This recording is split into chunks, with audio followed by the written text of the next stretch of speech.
Alright guys, Raw Rustler here, and tonight I'm going to be reviewing Summerslam 2018. I've got my bottle of Fanta right here, and we're going to get into the show. This show was following a fantastic NXT TakeOver 4, Brooklyn 4, last night that I reviewed. If you haven't seen that review, please check it out. If you haven't seen that show, please check it out. That was a fantastic show. There was great action, great storytelling, great psychology. This show had a lot to live up to. Would it? Well, we're going to find out. Firstly, I want to address a couple of things. If you can hear kind of a noise in the background, that will be my fan. I need my fan on because it is insanely warm in the UK at the minute. And in my room, it seems to always be warm, weirdly. Secondly, I'm tired. I am shattered. It is, 4:30 in the morning when I'm recording this, and I'm really tired. Thirdly, I have had a drink as well. So I've had a drink. Strongbow Dark Fruits, by the way, it's great. But yeah, I've had a drink, so if I slur or if I stutter, please just take it in your stride. I'm working with what I've got. I like getting my reviews out immediately after the show's finished because I like my reactions to be immediate and just straightforward. So let's get into the show with the kickoff show. The first match on the kickoff show was the mixed tag matchup. Andrade Cien Almas and Zelina Vega, or as my friend nicknamed them, Vegmas, which I thought was cool, against Rusev and Lana. Honestly, I'm going to get through a lot of these pre-show matches quickly. Nothing happened, and then Vega beat Lana with a schoolboy using the ropes. That was literally it. Lana was distracted by Almas on the apron. Vega schoolgirled her,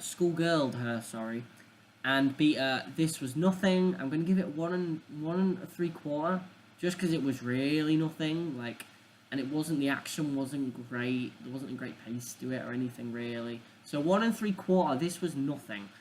Second match on the pre-show was the Cruiserweight title matchup between Cedric Alexander and Drew Gulak, and this actually was nothing. These are two guys, two quality performers, who I know can have great matches, and in this match, they did nothing.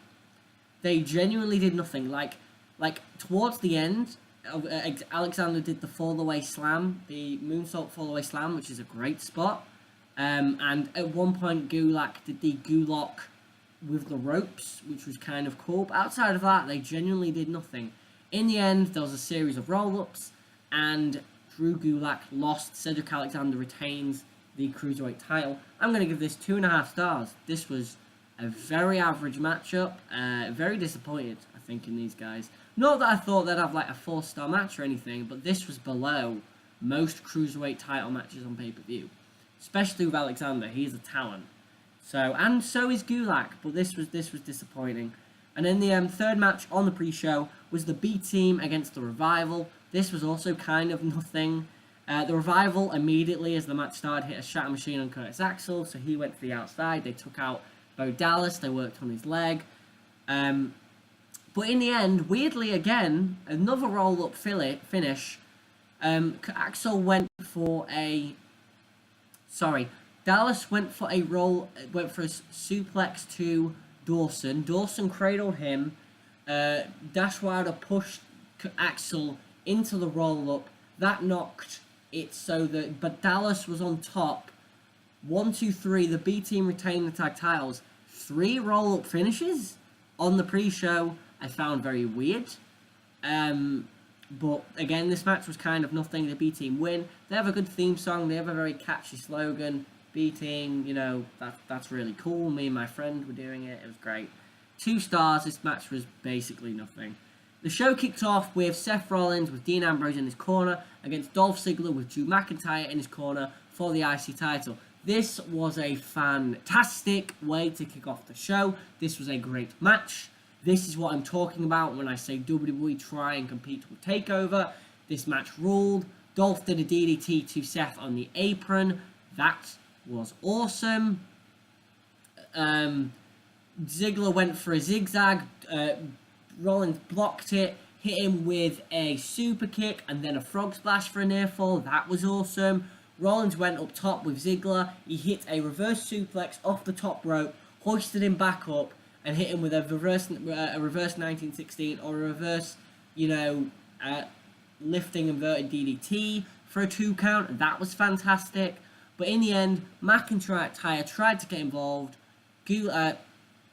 After Ziggler had hit a zigzag for a near fall, McIntyre tried to get involved. Ambrose stopped him. Ziggler went to superkick Rollins. Rollins superkicked him, hit the curb stomp. 1, 2, 3. Seth Rollins is the new Intercontinental Champion. This, I thought, after watching it, would be the match of the show. I was wrong, but this was a great matchup, and this was what I'm talking about. I'd like it when WWE guys have a go and try and compete with the matches at TakeOver. 4 stars. This was a great way to kick off the show. Second match on the main show, and we had the New Day taking on the Bludgeon Brothers. This match was kind of nothing. There were some cool spots. Big E doing a Uranagi off the apron into Woods, who did a backstabber to Harper, was a great spot. Rowan had some fantastic moments where he did splashes, and obviously the Bludgeon Brothers hit their, double team powerbomb. They hit the double team crucifix powerbomb. The New Day took control. Woods did the stupidest thing I may have ever seen. He did the elbow drop off the top rope to Harper on the floor on the outside, which was barbaric and stupid, but kind of cool at the same time. But in the end, the New Day went to hit the Midnight Hour, and Rowan hit Woods with the mallet. Now, this finish was kind of shit, because the match had actually been quite good up to that point, and I was going to give it quite a high grade at that point, but because of the sloppy booking in the finish, I'm only going to give it 2 3/4 stars. The New Day win by disqualification, which means that the Bludgeon Brothers retain the SmackDown Live Tag Team titles. 2 3/4 stars. It could have been a lot higher if the finish hadn't been as sloppy, because it really had some fantastic action, and it brought me back to the Usos New Day feud of last year. It really was a fun little matchup. Third match on the show, Money in the Bank briefcase on the line, as Braun Strowman, Mr. Monster in the Bank, as they are now calling him, took on Kevin Owens. This was a squash match, and I was concerned after it for Kevin Owens, because in this feud, he has been destroyed by Braun Strowman, and I understand Braun Strowman is their new toy, and they like playing with their new toys, but this, to me, sorry, I just saw something I didn't think would be there. Daniel Bryan's shirt, by the way, today. This is his thank you shirt from when he retired. Interesting. I bought that. I kind of feel a bit cheaped out by it. But no, Strowman buried Owens. He gave him a running shoulder block on the outside. He gave him another one. He chokeslammed him on the metal ramp, threw him in the ring, and hit him with the running power slam. After watching this, I was very concerned for Owens' position, just because does he owe them? Does he owe the company for something?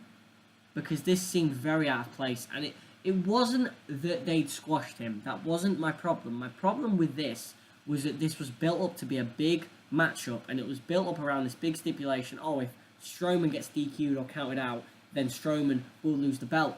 That never came into play. Oh, the briefcase, sorry. That never came into play, and I just felt kind of cheaped out by it. I can't rate it because it was under 2 minutes. It went about 1 minute and 50 seconds. I can't rate it because it was under like 4 minutes. But it was there. I wouldn't say this was good. To be honest. Next match on the show, triple threat match for the SmackDown Live Women's Championship. Charlotte Flair, Carmella the champion, and Becky Lynch. Becky Lynch went into this with all the momentum in the world. To me, she seemed like the one who really should have been taking the title, and we'll get to the winner in a bit. But this matchup was fun. It wasn't great, to be honest. The women tried hard. You could tell they were trying. Carmella came in and gave the women super kicks, and Becky locked in the disarmer at a couple of points. Charlotte did a cool corkscrew moonsault to the outside on both women. Becky did, the Beck Exploder, but also she did the pump handle slam. That kind of thing. She did that. That was kind of cool. But nothing, in all serious. The finish was cool. I really liked the finish. I liked Becky locking in the disarmer and Charlotte out of nowhere hitting the natural selection for the 1-2-3. I thought that was a very good finish. But giving Charlotte the belt is peculiar because she's now a 7-time women's champion. That's absurd. She's literally been fighting for that title for 3 years, and she's already held it 3 times. To me, Becky really should have won it, or they maybe should have even kept it on Carmella. And Carmella is not my favourite person. But yeah, very peculiar finish. After the matchup, Becky goes in for a hug, goes in for a second hug, and then proceeds to beat the living shit out of Charlotte. She threw her over the barricade. She threw it into the barricade. She threw her over the announce table. She killed her. Becky heel turn means I had to down a can, which was nice. But yeah, I'm going to give this match 2 3/4 stars. This was decent action with a good finish. Charlotte winning doesn't hamper my rating. That's not what I'm saying. I just found it very odd that she'd get added kind of as a last-minute addition and then kind of just win. Very odd. Nobody thought Charlotte would win the belt either, which was, I think everybody thought Becky or Carmella. Next match on the show, Samoa Joe, AJ Styles. The match to me that was the most important. I wanted to see if WWE would give these guys the go-ahead to just go great. These guys had a fantastic matchup, and yeah, Joe and AJ. I loved how at the beginning of the matchup, AJ kept going for these leg kicks, and Joe wouldn't check them. But then Joe would check one and would just kill him with a leg kick, and it just showed the power and the actual mixed martial arts background that Joe had over AJ. Joe would clobber AJ, hit the senton, he destroyed AJ. It was great. There was some fantastic action in this matchup, and it's very hard to describe a lot of this matchup, but all I can say is it was based around a lot of striking. Joe, of course, took AJ down, chin locks, and all that sort of stuff too, but there was a lot of striking, and AJ obviously hit that forearm to the ground. He did a forearm over the top ropes. Joe did the enziguri. You know, it was very much AJ did that combo where he finishes it with the lariat. Joe, at one point, AJ hit an Ushigoroshi onto his knee and then sold his knee, and that was a fantastic spot because Joe would then go to work on the knee with those leg kicks. AJ locked in the calf slicer at one point, to which Joe just grabbed his head and flung it into the mat just like Lesnar did. It was awesome. AJ went to catch Joe in the corner. Joe caught him with a Uranagi. That killed AJ.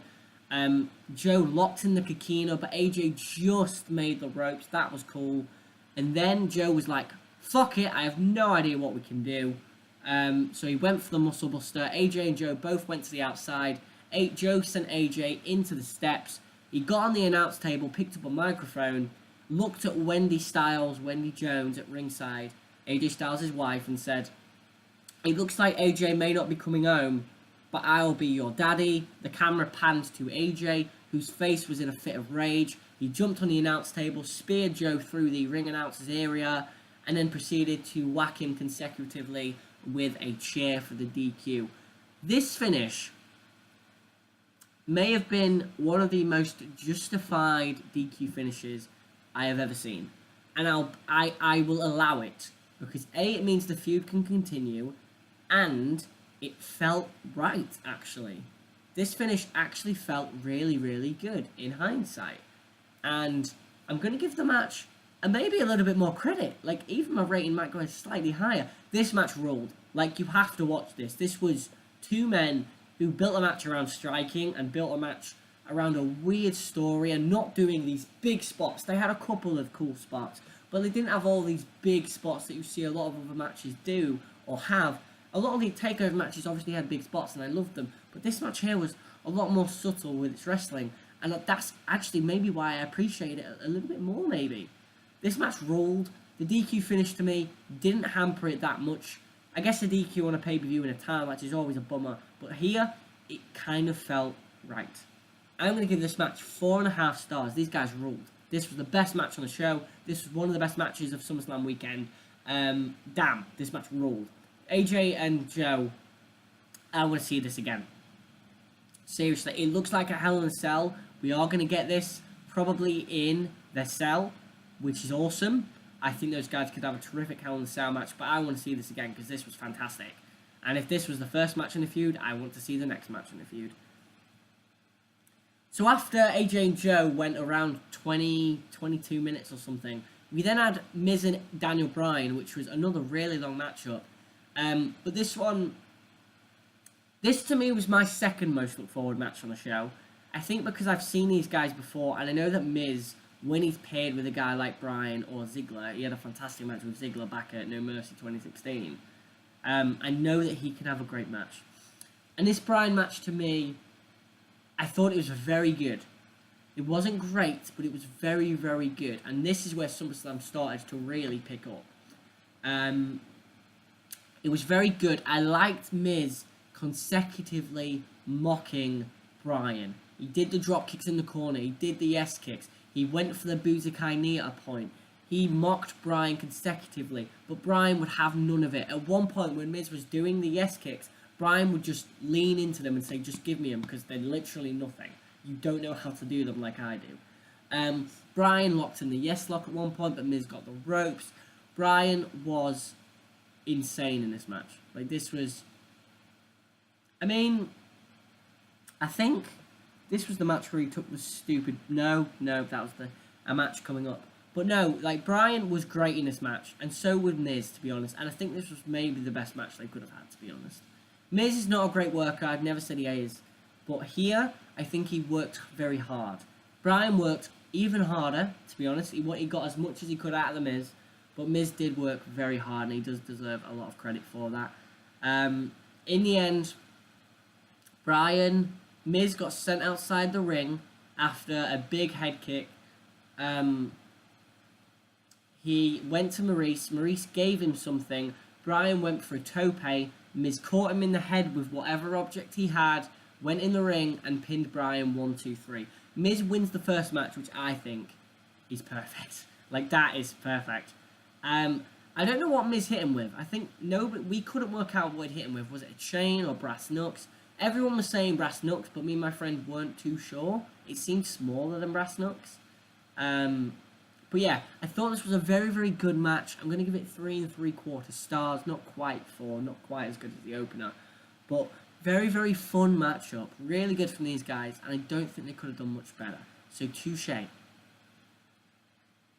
Then we had Finn Balor and Baron Corbin, and I was thinking why this match was so late on the show. I found out Finn Balor came out as the Demon, and then proceeded to beat Baron Corbin in about 80 seconds.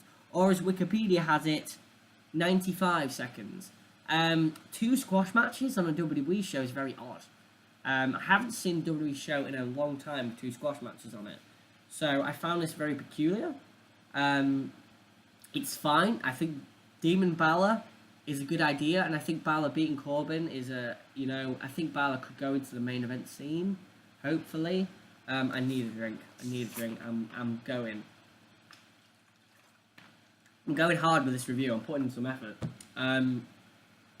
But yeah, I think Balor could go into the main event after just destroying Baron Corbin. Baron Corbin isn't hurt by this because he has his role as constable, or commissioner, or Constable Corbin, whatever he is. So yeah, I can't rate it because it's under 4 minutes. So yeah, this was kind of cool. It was really exciting to see Balor as the Demon because it has been nearly a year. And me and my friend were like, shit, Balor's the Demon, that's really cool. Next matchup, Shinsuke Nakamura, Jeff Hardy. This was nothing.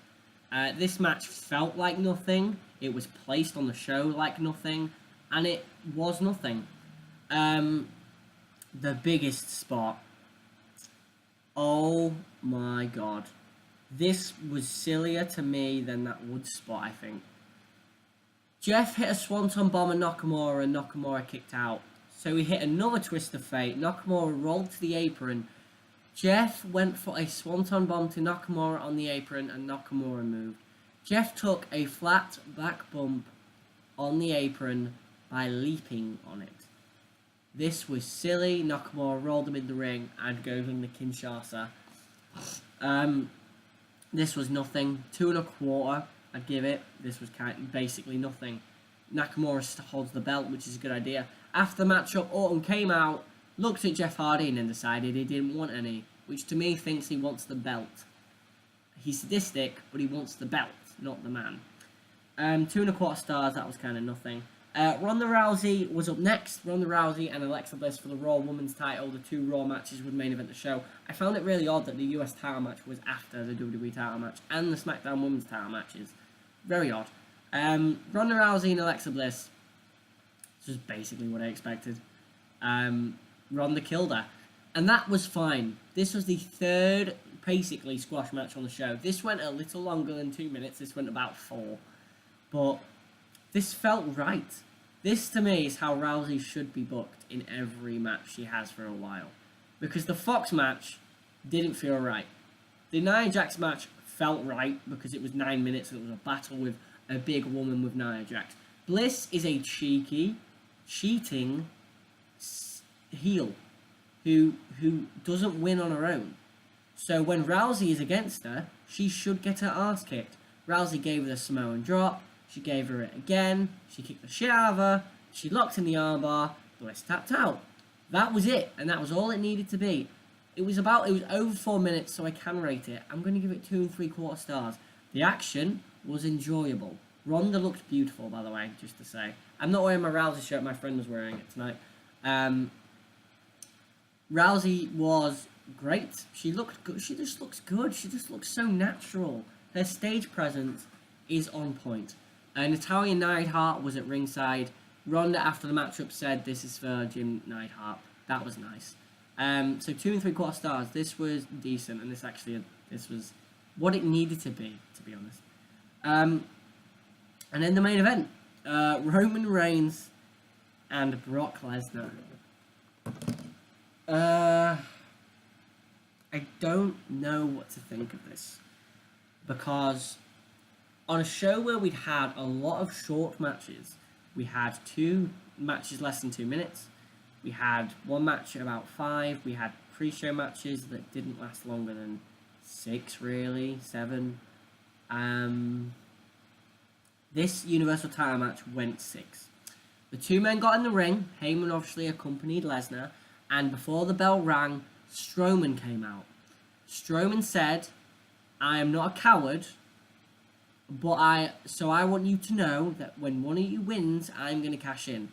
Now, if you weren't a coward, surely you would have just said, "Let's make it a triple threat." But I digress.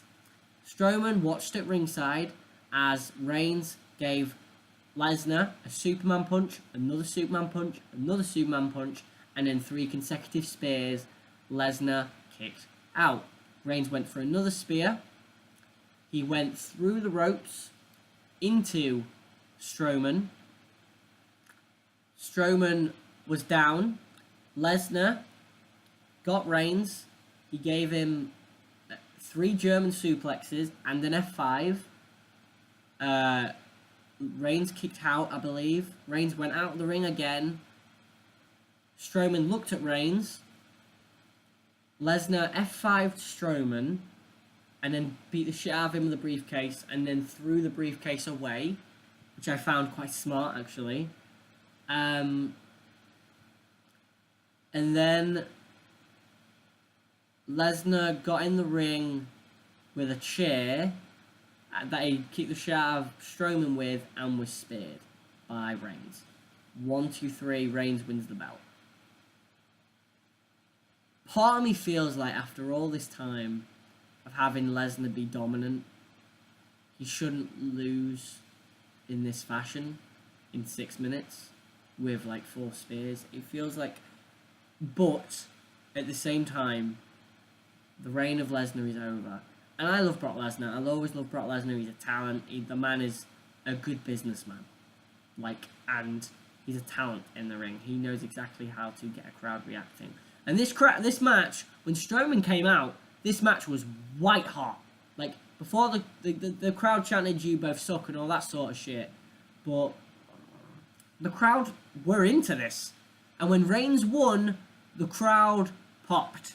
The crowd popped for Reigns beating Lesnar. And the weird part was, Reigns held the belt up. You saw the little graphic in the corner, and the show ended. There was no Strowman cash-in. And I think this will be addressed, probably on Raw or at the next pay-per-view, maybe. But Roman Reigns is the Universal Champion, and finally, after all this time, he has beaten Brock Lesnar. In reviewing the match, it was kind of fun. Like, it was really engaging in the first couple of in the whole thing, really. When Reigns hit that spear on Lesnar, the last one, it kind of felt anticlimactic. So I think I'm only going to give it the same. No, I'm going to go 3. I think it was good. It was fun. And at the end of the day, it was good. It was fun.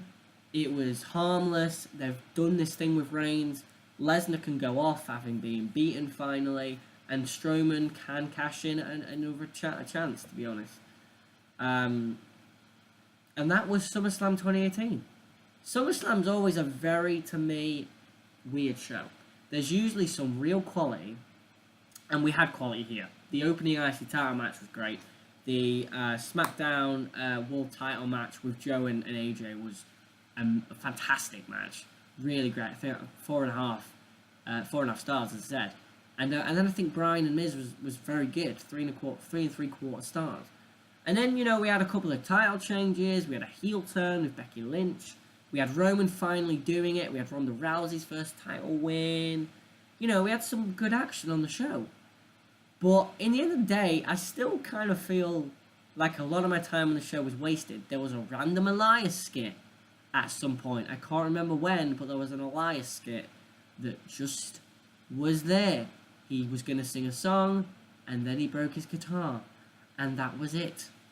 And I found that weird that he didn't have another segment. I can do the people's eyebrow look. Boom. But yeah, at the end of the day, I'm going to give SummerSlam 2018 a 6.5 out of 10. I don't think SummerSlam will ever get higher than that just because of how many matches in these days. I don't think it'll ever get higher just because of how many matches they have to cram in and how much filler there is these days. 6.5 out of 10. I could raise it to 7 if... I tell you what, if you like title changes and you're a big fan of Rousey, which I am, I suppose. If you're a big fan of Reigns and you're happy that he's finally done it, if you're a big fan of The Shield or Ambrose and stuff like that, then you could probably give this a 7. I'm going to stick at 6.5 out of 10. That's a better rating than I gave last year, although I do think last year's main event, the 4-way with Joe, Reigns, Lesnar and Strowman for the Universal title, was better than anything on this show. I think that the Rollins, Ambrose, Sheamus, Cesaro tag team titles match on last year's show was better than most things on this show outside of the Joe match. But I thought the show overall was better. So guys, thanks for watching. This has been Raw vs. Like, comment, subscribe for more. Tell me your thoughts. What did you think to SummerSlam 2018? What do you think to Roman Reigns finally being crowned Universal Champion? What do you think to Ronda Rousey's first title victory? What do you think to the number of squash matches on the show? Kevin Owens being squashed, Constable Corbin being squashed, Alexa Bliss essentially being squashed. What do you think to our new Women's Champion, Charlotte Flair, Becky Lynch's heel turn? What was your favourite match of the show? As I said, I think it was Joe and AJ. What did you think to the finish to that matchup? What did you think to the fact it was a DQ? And what did you think to Miz and Bryan's first match in, I believe, a very, very long time? Thanks for watching, guys. This has been Revolver Russell.